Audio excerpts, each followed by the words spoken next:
Halo Bebaners dimanapun kalian berada. Berjumpa dengan saya di channel C19, channel yang baru dibuat karena korban PPKM, pala pusing kurang money. Di masa pandemi ini semoga kita dan sekeluarga selalu diberi kesehatan. Di sini saya akan menemani waktu gabut kalian di rumah dengan menceritakan sebuah film yang pastinya bikin kalian ternganga sampai ngiler.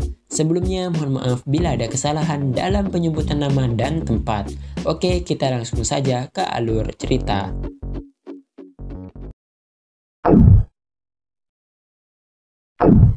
Film ini menceritakan tentang kondisi bumi yang mengalami kerusakan alam karena pandemi, perang, dan perubahan iklim.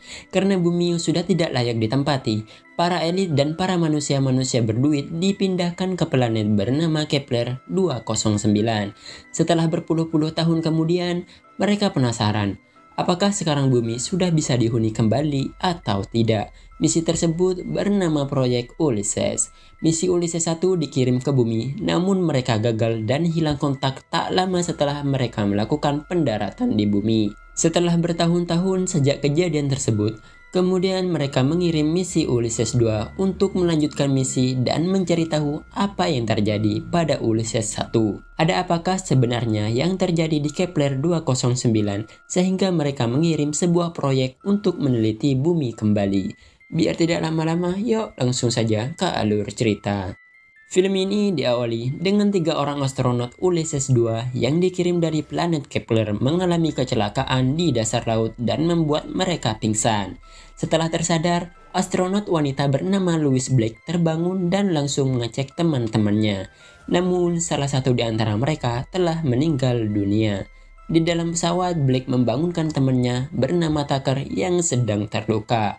Setelah itu, mereka berniat untuk melihat kondisi sekitar, namun karena Tucker sedang terluka, dia memutuskan untuk mengecek mesin pesawat, dan Black memutuskan mengecek keadaan sekitar. Sejauh mata memandang, hanya ada dataran pasir. Rupanya mereka secara khusus ditugaskan untuk mengamati terkait fertilisasi di bumi karena keadaan planet Kepler tak memungkinkan untuk melakukan reproduksi, sehingga kehidupan di planet Kepler berpotensi mengalami kepunahan. Negative. Tiba-tiba cuaca memburuk. Tucker memerintahkan Black segera kembali ke pesawat. Black yang penglihatannya terganggu karena kabut tebal meminta Tucker menembakkan suar. Saat Black akan kembali, ia mendengar suara teriakan Tucker dari alat komunikasi. Namun ketika Black sampai, rupanya Tucker dan pesawat sudah hilang. Samar-samar ia mendengar suara minta tolong yang ternyata itu adalah Tucker yang sedang dibawa oleh segerombolan orang tak dikenal. Tak lama setelah itu, ia juga dibawa oleh orang-orang tersebut.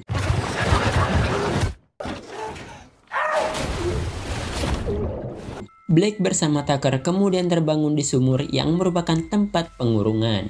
Setelah itu, orang-orang tersebut meminta Black untuk mengobati salah satu anggota mereka yang sedang terluka.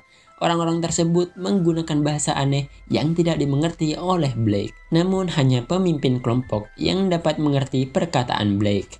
Ia bernama Narvik. Saat Black mengobati orang tersebut, diam-diam Black menyembunyikan obat untuk ia berikan pada Tucker.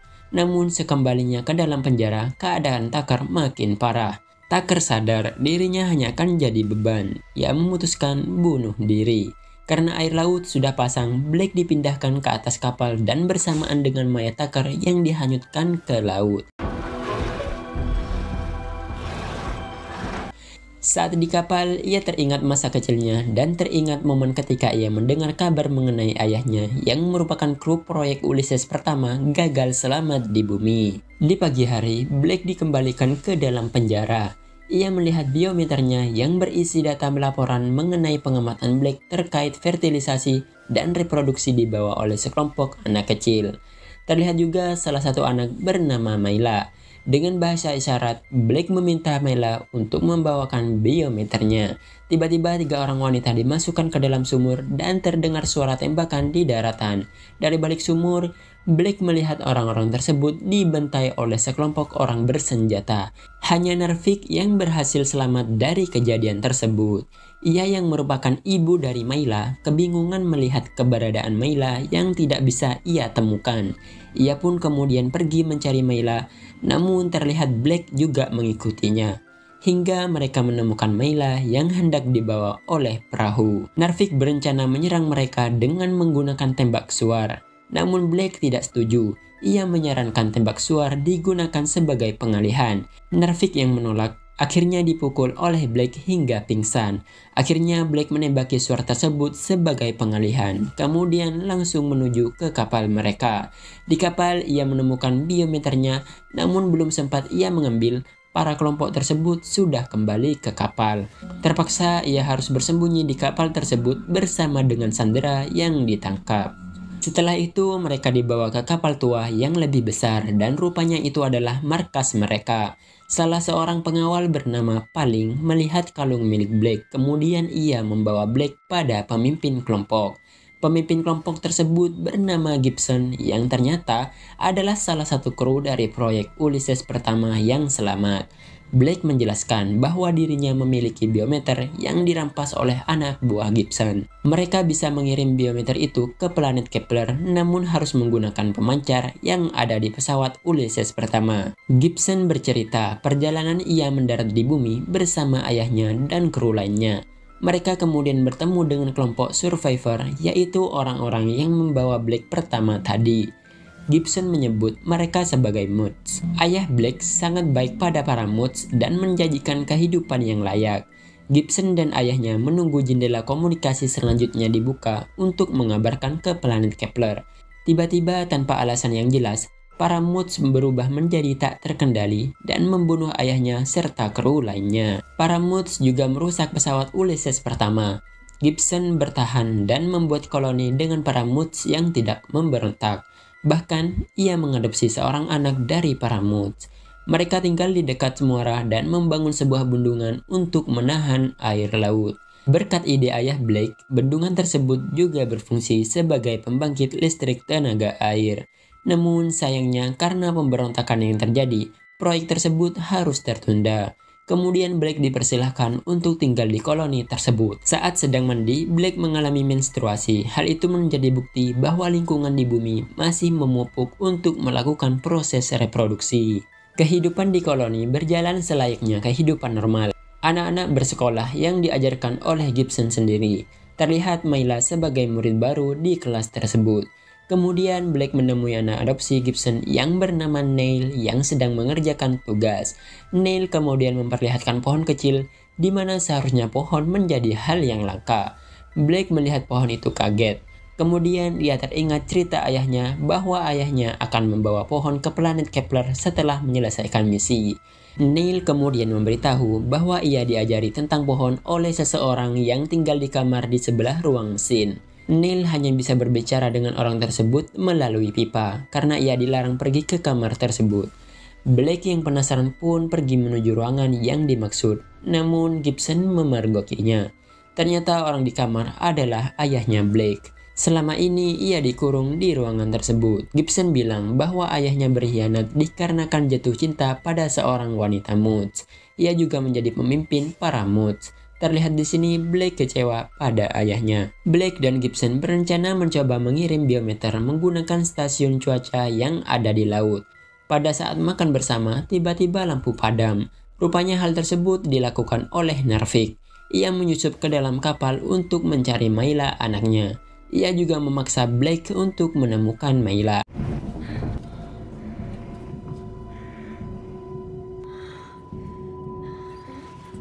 Mayla?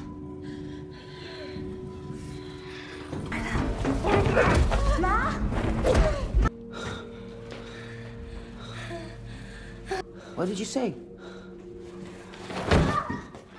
Sayangnya Narvik tertangkap oleh Paling. Sebelum dibawa, Narvik berkata pada Blake bahwa Gibson hanya menangkap para anak perempuan. Mendengar hal tersebut, Blake merasa ada yang janggal. Di dalam ruangan, ia melihat bahwa hanya terdapat poster mengenai reproduksi perempuan. Ia pun bertanya pada Gibson. Rupanya alasan Gibson mengumpulkan para anak perempuan adalah untuk membantu proses reproduksi bagi Kepler saat nanti tiba di bumi. Karena menurutnya, para wanita di Kepler terlalu tua dan sulit untuk hamil. Mendengar hal tersebut, Blake tidak setuju dengan rencana itu karena para Moods bisa bertahan di bumi selama ini tanpa bantuan Kepler. Tiba-tiba Paling datang membawa kotak biometer, namun ternyata kosong dan Blake berasumsi alatnya terjatuh di camp para Moods. Kemudian Gibson memerintahkan Blake dan Paling untuk mencari alat tersebut. Di kamarnya, Blake menemukan Mayla yang sedang bersembunyi di lemari. Namun tiba-tiba Paling datang dan mencari Mayla. Ia menggeledah kamar Blake. Saat Paling hendak membuka lemari, ia dibunuh oleh Blake dengan memasukkan pil racun ke dalam mulutnya. Paling pun mati saat itu juga. Blake dan Mayla segera mencari Narvik yang ditahan. Setelah Narvik dan para Moods yang lain dibebaskan, mereka kemudian membebaskan para anak perempuan. Blake kemudian menuju ruangan ayahnya untuk mengajak ayahnya pergi dari kapal tersebut. Dari jendela terlihat Gibson beserta anaknya sedang berjalan menuju stasiun cuaca. Rupanya Gibson menemukan biometer tersebut di dalam boneka bayi milik Mayla. Ia berencana mengirimkan biometer tersebut melalui stasiun cuaca. Di sini ayahnya memberitahu fakta yang sebenarnya. Ternyata Neil bukanlah anak adopsi melainkan saudara dari Blake. Ia adalah anak hasil reproduksi ayahnya bersama salah satu wanita Moods. Gibson membawa Neil untuk dijadikan bukti bahwa Kepler bisa berkembang biak di bumi. Mendengar hal tersebut, Blake bergegas menghentikan Gibson. Ia berlari bersama Narvik dan para tahanan lainnya, sekaligus mengcover serangan dari para penjaga.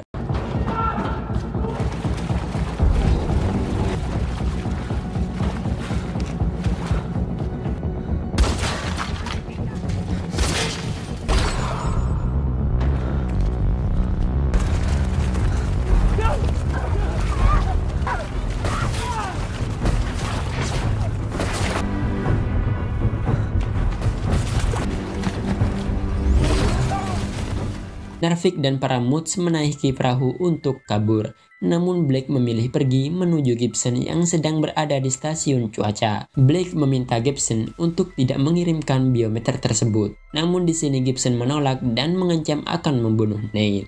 Kemudian Gibson membunuh ibu Neil dan mengancam akan membunuh Neil juga. Sesaat sebelum Gibson mengirimkan data biometernya, Blake menerjang Gibson ke laut dan membunuhnya hingga tewas.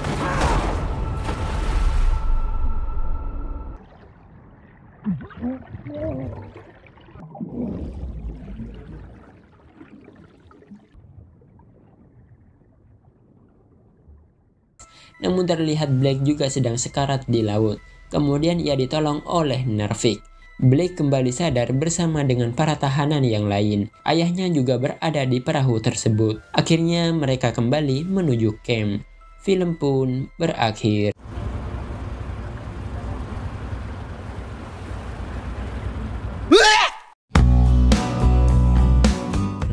Untuk plot twist ceritanya, menurut saya terlampau lemah. Walaupun sudah banyak film yang sejenis, namun Tides memiliki aspek terbesar. Setting dan atmosfer filmnya yang berkabut nyaris sepanjang film. Nuansa kelam pasca bencana ala Waterworld tersaji dengan baik. Di sini tidak dijelaskan pandemi apa yang mengancam bumi dan seberapa parahkah perang yang terjadi. Walaupun kisahnya sedikit absurd, motif juga tidak jelas dan kontradiktif. The Tides memiliki premis unik untuk genrenya. Bagi kalian yang sudah menonton, bagaimana pendapat kalian tentang film ini? Silahkan tulis di kolom komentar dan jangan lupa tekan tombol like dan subscribe untuk mendukung channel ini. Kalau merasa konten kita menarik, jangan lupa share ke teman, keluarga, pacar, selingkuhan, atau siapa aja lah terserah. Jadilah beban keluarga yang berguna bagi orang lain. Tunggu video kita selanjutnya. Terima kasih and see you next time.